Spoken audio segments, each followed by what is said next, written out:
Out of the extensive collection of manga that I have gathered throughout the years, I decided to pick 3 from the shelf that I have just never read before. And the ones that I did pick were all very interesting in their own regards. Without further ado, let's just get right to it. First up, we have Marriage Toxin.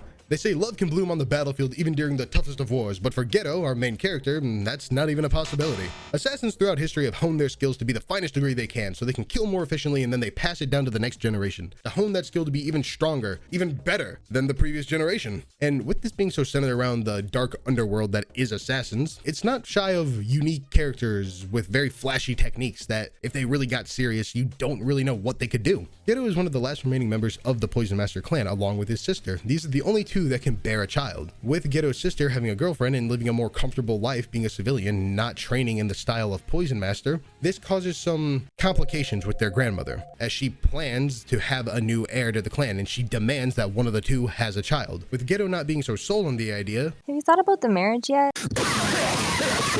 he fears that his grandmother might force his sister into a marriage and to have a child, giving up everything that she has built in her life just to protect themselves. With Geto being so torn up inside, he starts to wonder what to do with his life, what path to really walk. After getting a job and saving a captive from a gang of hitmen, he teams up with the lovely marriage swindler Kinosake, who turns out to be more than what meets one's first glance. After forming a new partnership with Kinosake, they agree to help Geto to train him to make him learn how to properly interact with normal people in a romantic setting, such as going on speed dates and trying matchmaking sites. What this manga gives in showcasing of building the human connection that one has lost or maybe never even had to begin with, and coming to understand who you are in this area of your life, learning your own charms and showing others your hobbies that some might consider odd or strange, or what you do to relieve stress. It's also there to show you how to appreciate others for their weaknesses, charms, shortcomings, etc. You learn to reconnect with not just others but yourself, learning to accept yourself, walking a path of possibly a mellowed out life, learning to become at inner peace with your mind and who you are and what you do. It also has very fast-paced, action-packed fights, showcasing a unique power system of many different assassin clans and what skills they've mastered throughout the years. Basically being able to read a history of what they have done in the past just by what this newer generation person does.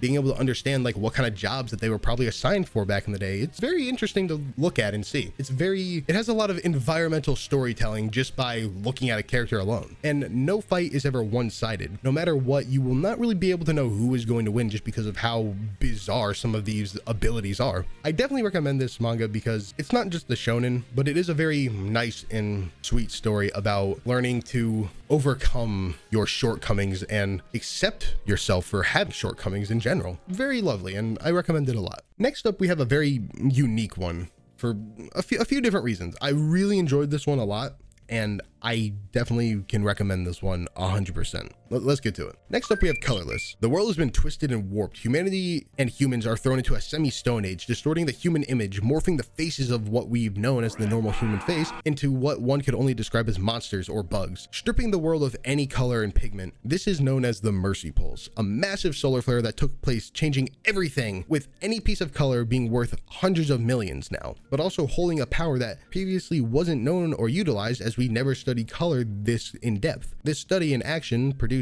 by color is known as chromodynamics, which is caused when color particles react to heat, water, or anything organic, releasing a massive amount of unstable energy. As the years progressed, it gave birth to a new way of life, and within 300 years, there became one solid truth of this new world, and that is what is known as the Order, a massive group of a religious following who became so strong and influential they're able to control political outcomes, to what the standard law enforcement take over and deal with, to what the news stations cover up, never letting some of the events reach the light of humanity's eyes. While behind the curtain, the Order is trying to find and use color to supposedly return the world back to its electronic and color-bathed reality that it once had. But there is something more sinister at play. As you can see within the first panel, they try and break into the lab of our main character, Avita, a scrapper scientist dressed in pure black with a duster and a mechanical mask, also being known as the Man in Black. Even though his intimidating stature and aura makes him prime for being a criminal, he tries to find what little color is left in the world, also working as sort of an odd job mercenary, mostly undertaking jobs that can get him information about how he can potentially deface the Order, because he believes that they are trying to bring back an old god. When I was reading through this the first time around, I felt something was a tiny bit different.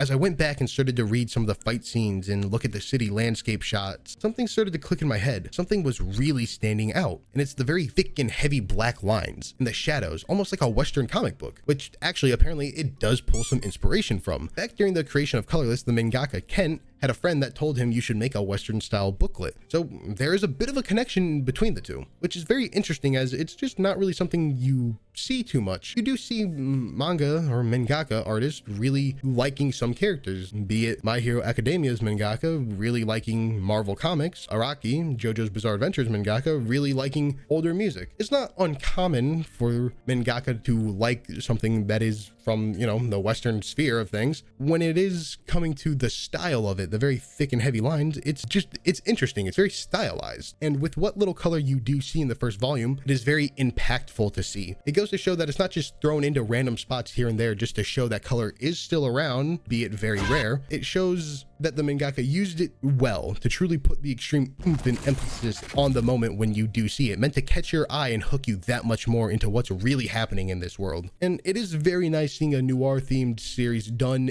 in this style of kind of a dark, grungy, dirty feeling, as it's something I find is kind of hard to find nowadays. Take for example something like No Guns Life or Dimension W. They almost fit the energy and the vibe, but with how bright they are with the world setting and the character interactions, they fall just a tiny bit short of what Colorless fills with both of these and then some. It's really a great manga if you enjoy this type of setting and style and very heavy look to it. Next up we have Aishimon. Yokai, Onis, ghosts, tricksters, whatever you want to call them. They might be disorganized and chaotic most of the time, but what if they were to come together to run the underground organized crime world? Well, you would have Aishimon. I'm gonna come out of the gate and say it. This manga is such a goofy and fun shonen style adventure with lots of other references to manga like Goku, Kenshiro, Jotaro, Kinkumen, and they're not just name drops. They're all done in fucking hilarious ways for a story that revolves around a Yakuza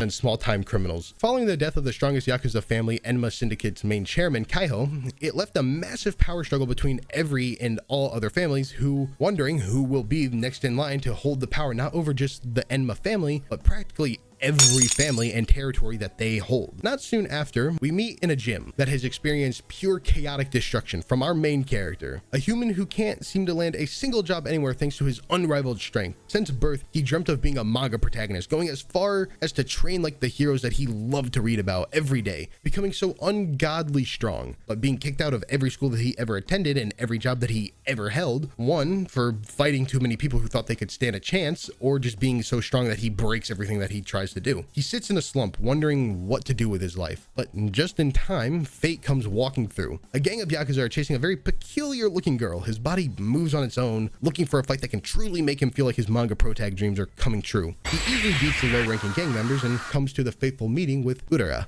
and Aishimon herself, telling him the rules of ritual battles and how Aishimon function, down to the details of them being spirits that their physical forms are made of money, as money is tied to emotions, one of the many energy sources that Aishimon need to function. After massive lore dumping to our poor Mario, Urara gets him to join her freshly started Yakuza family, only consisting of her and him. The life Mario had always hoped for is starting to finally seem like a reality that can become real. What Urara actually wants from him, well, it turns out she is the bastard child of the dead chairman Kaiho, and believes that he is more than a human, but potentially a once in every few generations yokai slayer, a person born with raw strength meant to rival creatures that haunt the mortal realm. With this playing a big factor in the game that Urara trying to set up, you understand that she only sees him as a pawn for her disposal, as she only seeks to reclaim her family's crest and to get revenge, for she feels there is more at play. She believes her father did not pass from natural causes, but was murdered by another gang affiliate or somebody within their own ranks. With intense fights between demons and humans, lie, deception, backstabbing, grotesque characters and imagery, it's a great high action slugfest of a manga that I recommend if you're just in the mood for something very lighthearted and all around just a really great time. I recommend it a lot. And with that, thank you for watching.